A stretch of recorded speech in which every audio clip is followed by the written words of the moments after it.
Good morning students, welcome again in our IC online classes. We are discussing on the chapter 3rd, that is synthetic fibers and plastic. In last class we discussed about the what are synthetic fibers. Synthetic fibers क्या होते हैं और कैसे बनते हैं, हमने इसके बारे में बात की थी। वो किस एक छोटी यूनिट से बनते हैं और वो यूनिट मिलके क्या बनाती है, बहुत सारी यूनिट बनाए थे, that is known as polymer. और ये जो प्रोसेस है वो क्या कहलाता है, पॉलीमराइजेशन कहलाता है। और इसके अलावा हमने बात करी थी कि सिंथेटिक फाइबर्स जो होते हैं इनकी कैटेगरी के बारे में बात करी थी कि सिंथेटिक फाइबर्स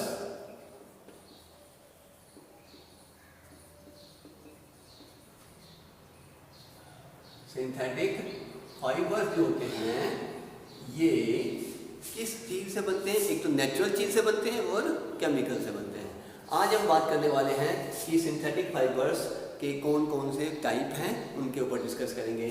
तो सबसे पहला नाम जो आता है दैट इज सिंथेटिक फाइबर्स में पहला नाम आता है जो कि नेचुरल चीज से बनता है।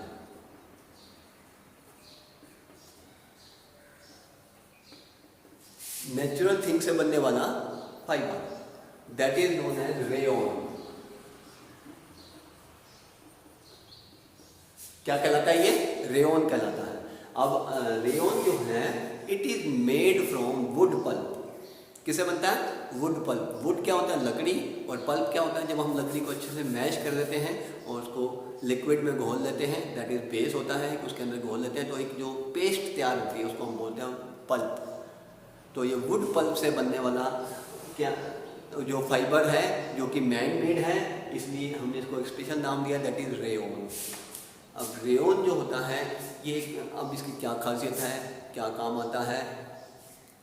अब जैसा कि आपको पता ही है कि फैब्रिक या फाइबर्स जो होते हैं उससे फैब्रिक बनता है, और फैब्रिक किस काम में आता है? उससे क्लोथिंग होती है जो कि आपके शरीर को ढकने के काम में आती है। और ये भी पता आपको कपड़े हमें क्यों जरूरी हैं, ये हम पिछली क्लास में बात कर चुके हैं। तो हम इसमें बात करने वाले हैं आज दैट इज रेयॉन के बारे में। तो रेयॉन जो है ये एक सिंथेटिक फाइबर है जो कि नेचुरल थिंग से बनता है। इसको हम दूसरा नाम भी देते हैं।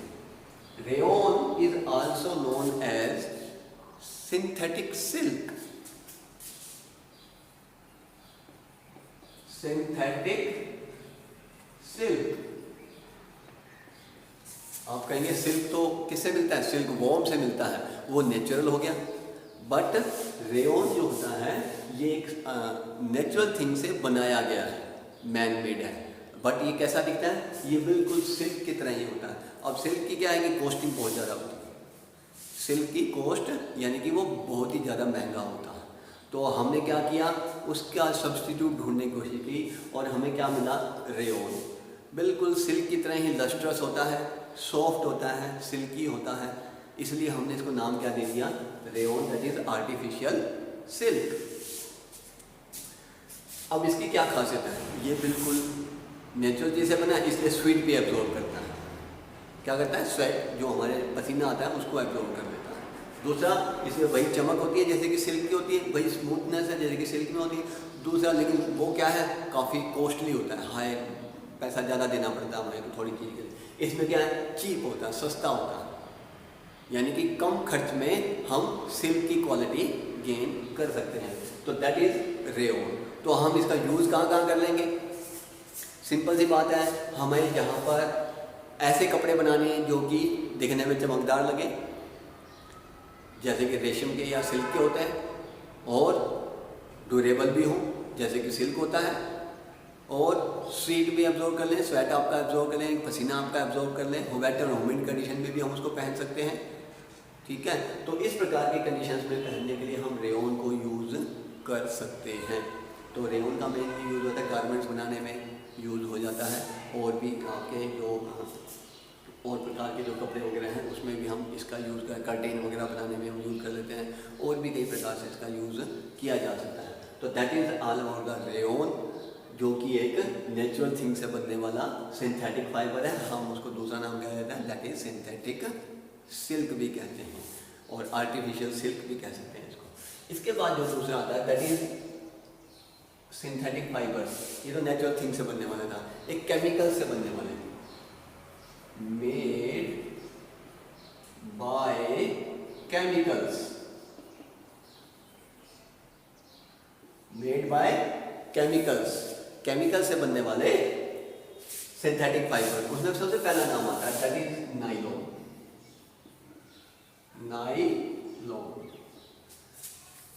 नाइलॉन जो है ये सबसे पहले डिस्कवर किया गया सिंथेटिक फाइबर है, जो कि 1931 में सबसे पहले इन्वेंट किया गया था एक सिंथेटिक फाइबर। उसको हमने क्या नाम दिया? नाइलॉन। वैसे तो सभी खासियत होती है इसमें भी, बट जो एक दो ड्रॉबैक है वो क्या है, ये पसीना एब्जॉर्ब नहीं कर सकता, स्वेट जो है उसको एब्जॉर्ब नहीं कर सकता। सिंथेटिक की खासियत यही होती है, एक इसको छोड़कर बाकी सभी सिंथेटिक जो हैं वो जो है स्वेट को एब्जॉर्ब नहीं करते। अब ये तो क्या है कि क्योंकि ये नेचुरल थिंग से बना था इसलिए कुछ एब्जॉर्ब कर लेता है, बट ये सभी बाकी जो है उस स्वेट को एब्जॉर्ब नहीं कर सकते। मजबूत होते हैं, बहुत ही ज़्यादा बढ़िया मजबूत होते हैं, और बट ये स्वेट को एब्जॉर्ब नहीं करते। रिंकल फ्री होते हैं। रिंकल समझते हो, यानी कि जब आप कपड़े धोते हो तो देखते होंगे सलवटें पड़ जाती हैं, ऐसे हो जाते हैं जैसे किसी ने दबा कर घेर रखे हों तो लाइनें पड़ जाती हैं, तो वो उनको कहते हैं रिंकल्स। वो जनरली जो आपके कॉटन के हैं या जो नेचुरल फाइबर है सभी में इसके साथ ऐसा होता है, बट जो कि सिंथेटिक फाइबर से बने हैं दैट इज नाइलॉन से अगर कोई बना है तो उसके अंदर यदि आप जब तक उसको अच्छे से गर्म करके प्रेस नहीं कर देते जब तक उसके अंदर कोई निशान नहीं आते हैं। अगर ऐसी कोई शर्ट जो कि नाइलॉन से बनी हुई है और वो आपने एक बार प्रेस करके उसको रख दिया, उसके बाद आप उसको जब भी धोएंगे उसके बाद अच्छे से निचोड़ देंगे और वो पानी भी एब्जॉर्ब नहीं करेगा, जल्दी से सूख भी जाएगा, इजीली सूख जाता है, it will dry very easily. और उस क्या है उसके ऊपर दोबारा आपने जैसे उसको सुखाया तो सेम आप उसको पहन सकते हैं बिना किसी प्रेस के, आयरन किए हुए। क्यों? क्योंकि इसके ऊपर रिंकल फ्री होता है, क्योंकि ये क्या होता है, रिंकल फ्री होता है। तो इससे हम केवल कपड़े ही नहीं बनाते, कपड़े तो जनरली इसके बनाए हुए ज़्यादा यूज़ में नहीं आते, बिकॉज नाइलॉन जो होता है वो स्वेट अब्जॉर्ब नहीं करता, इसलिए स्वेट नहीं अब्जॉर्ब करता तो वो हमारे वेयरिंग के लिए सूटेबल नहीं होता। तो इसके लिए हम जनरली इसकी बनाते हैं, हम रोप्स वगैरह बनाते हैं, मोटी रस्सी, जैसे आपने देखा होगा हिल क्लाइंबिंग करते हैं वो रस्सी का यूज़ करते हैं, पतली पतली रस्सी होती है, लाइट वेट होती हैं और बड़ी लंबी लंबी रस्सियाँ उनके बन जाती हैं ताकि उनको ज़्यादा वजन ना उठाना पड़े। तो इस प्रकार से हम इसका किसमें रोप्स वगैरह बनाने में, कर्टेन बनाने में, कालीन वगैरह बनाने में हम इसका यूज़ कर लेते हैं।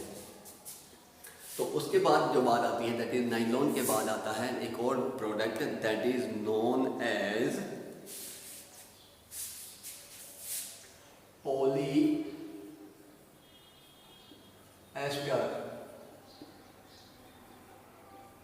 पॉलिएस्टर। आपने नाम सुना होगा पॉलिएस्टर का कपड़ा।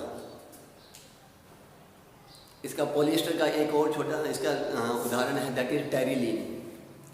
टेरिलीन और पॉलिएस्टर दोनों एक प्रकार के एक दूसरे से मिलते जुलते हैं जो कि केमिकल से बनते हैं, और ये भी जो हैं बहुत ही मजबूत होते हैं, मजबूत इन दैट सेंस बहुत स्ट्रॉन्ग होते हैं। इनका कपड़ा जो बना हुआ है ये जनरली यूज़ कर लिया जाता है, नाइलॉन का भी इसी प्रकार यूज़ होता है, ऐसे ही उनको हम इसको भी यूज़ कर देते हैं। These all are very much cheaper.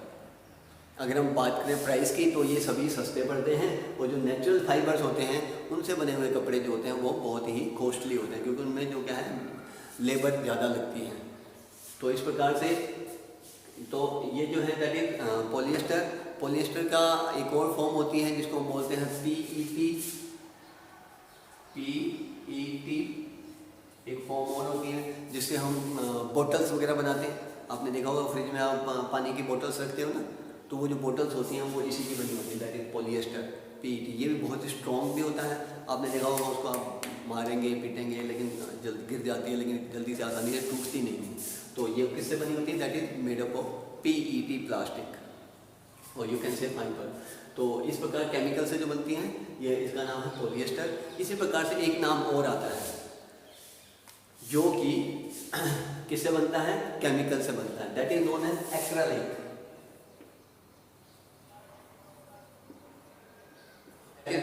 Acrylic. Acrylic की क्या खासियत है?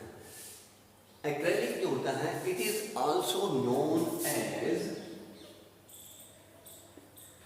Synthetic wool. वूल के बारे में आपने सुना होगा, वूल जो होता है जनरली कब यूज़ किया जाता है? वूल का क्या यूज़ होता है?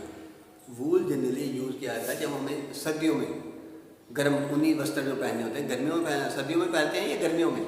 सर्दियों में पहनते हैं। तो हम जो वूल है उसको सर्दियों में पहनते हैं, और ये भी एक सिंथेटिक फाइबर जो कि एज गुड एज वूल काम करता है।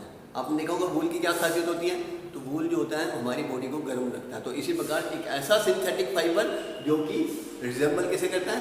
वूल से रिजेंबल करता है, तो उसको हम क्या नाम दिया? That is acrylic. एक्राइलिक जो होता है इसकी क्या खासियत है?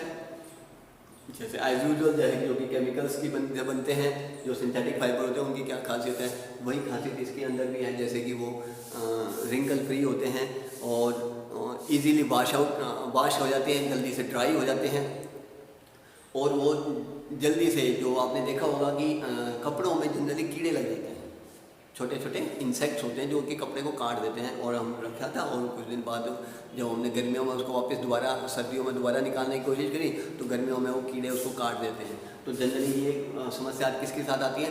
नेचुरल फाइबर्स के साथ आती है। बट केमिकल्स फाइबर जो होते हैं these are free from pest और इंसेक्ट्स। ये इंसेक्ट से भी बचे रहते हैं, ये जल्दी से ड्राई हो जाते हैं, और ये जल्दी से वॉश करने में कोई दिक्कत नहीं आती, इनको कभी आयरन करने की जरूरत नहीं होती, दे आर रिंकल फ्री। तो ये सभी बातें जो होती हैं इनको सुटेबल बनाती हैं हमारे लिए। अब ये जो एक्रेलिक है या पॉलिएस्टर है या नाइलॉन है, ये जनरली सिंपल अगर हम यूज़ करें, सिंपल कैसे? प्योरली यूज़ कर ले तो हमारे काम में नहीं आते। किस में काम में नहीं आते? वैसे काम में आते हैं, बहुत सी चीज़ें बनती हैं, बट जो क्लोथिंग होती है उसको बनाने के लिए हम प्योर इनका यूज़ नहीं करते। हम क्या करते हैं? इनको मिक्स कर देते हैं। किसमें? कॉटन के साथ मिक्स कर दिया, पॉलिएस्टर, पॉलीकोट बन जाता है।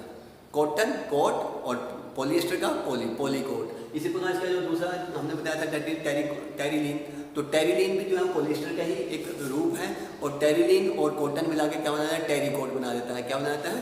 टेरिकोट बना देता है। और इसी प्रकार यदि हम इसको वूल के साथ मिक्स कर दें तो टेरी वूल बन जाता है। तो इसी प्रकार एक्रेलिक को भी हम वूल के साथ रिजेंबल करते हैं, उससे भी क्या है? सिंथेटिक वूल का यूज़ करते हैं। क्यों? अब इनका क्या यूज़ है? जनरली यही, जैसे हमने अभी पीछे भी रिपीट किया, एक तो सस्ते पड़ते हैं, these are much cheaper than the natural fibres. तो हमारा पैसा बचाते हैं, एक हमारा समय बचाते हैं। समय कैसे बचाते हैं? धोने में कम समय लगता है, सूखने में कम समय लगता है, और ये कीड़ों से भी बचे रहते हैं, जो कि इंसेक्ट खराब कर देते हैं, तो ये कीड़े से भी हमारे कपड़ों को बचाए रखते हैं। तो ये सभी इनके क्या हैं? बेनिफिट्स हैं, इनके फ़ायदे हैं, जो कि सिंथेटिक फाइबर से हमें मिलते हैं। अब हम इसकी कुछ कैरेक्टरिस्टिक्स को एक बार रिकॉल कर लेते हैं। कैरेक्टरिस्टिक्स क्या होता है?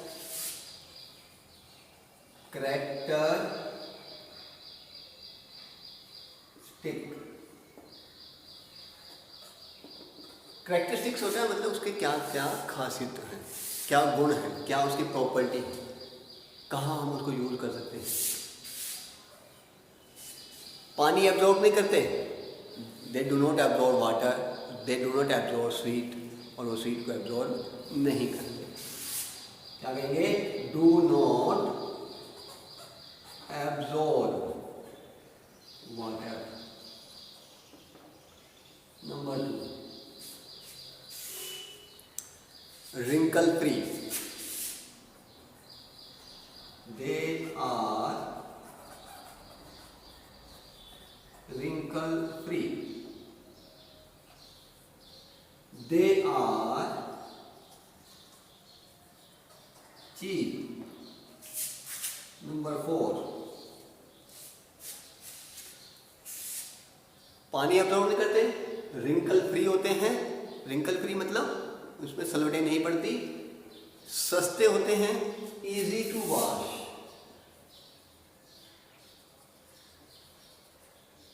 इजी टू वॉश, आसानी से धुल जाते हैं।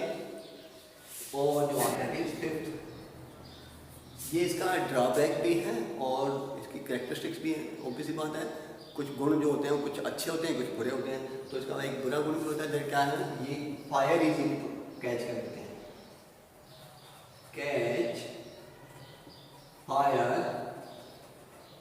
रैपिडली, बहुत ही जल्दी से आग पकड़ लेते हैं। इसीलिए जो सिंथेटिक फाइबर से बने हुए कपड़े होते हैं उनको हमें कोशिश क्या करनी चाहिए, रसोई घर में कभी भी पहन के उससे काम नहीं करना चाहिए, क्योंकि कभी कोई इंसिडेंट हो जाए तो वो बहुत ही जल्दी आग पकड़ लेते हैं और उससे कहीं ना कहीं ह्यूमन कैजुअलिटी की भी पॉसिबिलिटी बढ़ जाती है। इसीलिए जो सिंथेटिक फाइबर से बने हुए कपड़े हमें किचन में कभी भी वियर नहीं करने चाहिए।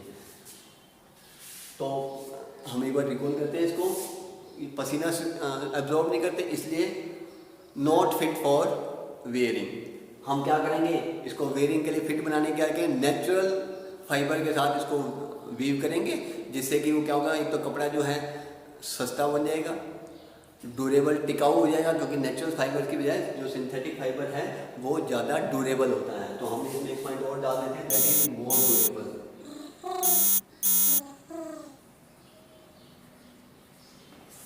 क्या होता है, मोर ड्यूरेबल, आसानी से फायर पकड़ लेता है, catch fire easily, it is cheaper, सस्ता होता है, it is easy to wash, ये धोने में आसान होता है, सुखाने में आसान होता है, और दे आर रिंकल फ्री, इनको आयरन वगैरह करने की आवश्यकता नहीं होती।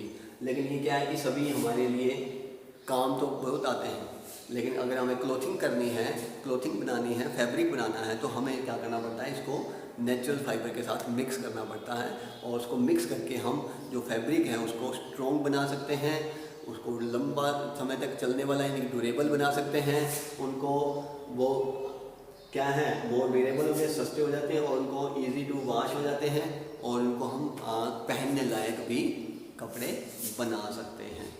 That's all about the synthetic fibers. In next class, we discuss about the plastic. About the plastic. जो हमारा नया टॉपिक होगा, that is plastic. Thanks for today and have a nice day.